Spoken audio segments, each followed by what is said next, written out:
Berwisata akan jauh lebih mengasyikan apabila kita menggunakan moda transportasi yang tepat. Salah satunya seperti bus pariwisata. Tentunya, bus wisata ini menjadi salah satu dari bentuk pengembangan konsep perencanaan destinasi yang dilaksanakan dan juga konsep keselamatan berkendara bus wisata sebagai penunjang transportasi yang ramah, aman, dan juga nyaman.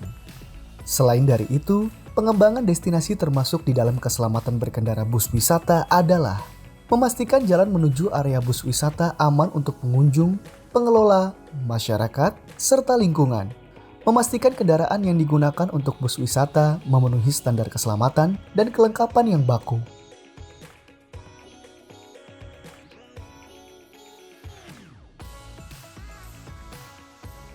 Memastikan tersedianya perlengkapan keselamatan berkendara untuk bus wisata. Dari kesemuanya itu, tentunya kontrol utama juga ada pada pengemudi atau supir bus yang menggerakkan bus wisata. Adapun hal-hal yang sangat menjadi perhatian adalah sebagai berikut. Kondisi pengemudi harus mampu mengontrol emosi, baik senang, sedih, takut, marah, ataupun kecewa.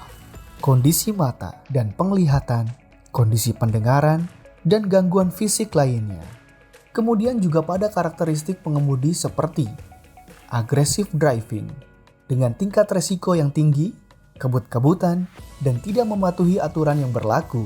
Driving ini adalah driving yang sangat dihindari. Safety driving, di mana driver sudah memiliki pengalaman dan skill yang baik. Defensive driving, sangat responsibel terhadap kondisi-kondisi tertentu. Yang paling penting dan selalu terjadi adalah keadaan kantuk yang dirasakan oleh supir bus.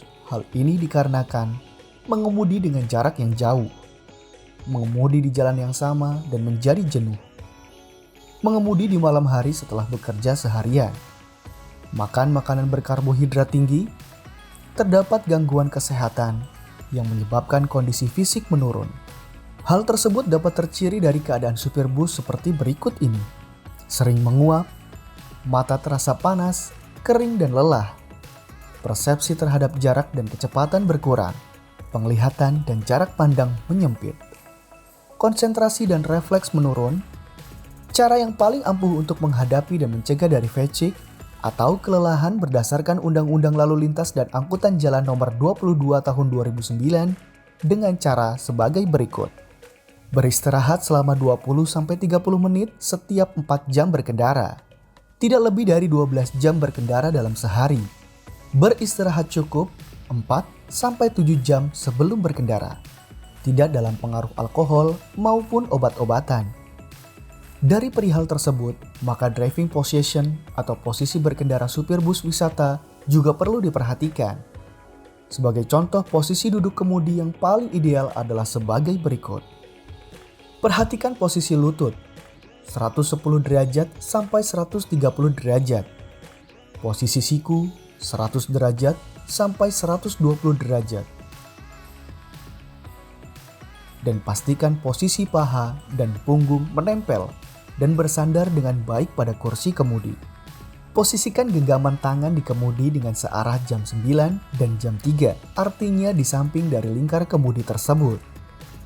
Posisikan kaki baik kiri dan kanan dengan tepat, di mana kaki kiri untuk pedal kopling dan setelahnya itu diistirahatkan di samping pedal. Kemudian kaki kanan untuk pedal rem dan gas. Dan tidak lupa juga harus mengenakan safety belt sebagai pelindung dari benturan keras.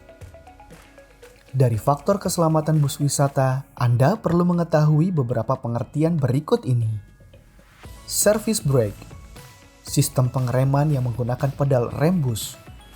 Engine brake, sistem pengereman dengan memanfaatkan putaran mesin dalam upaya mengurangi kecepatan. Exhaust brake, sistem pengereman dengan memanfaatkan gas buang dalam upaya mengurangi kecepatan.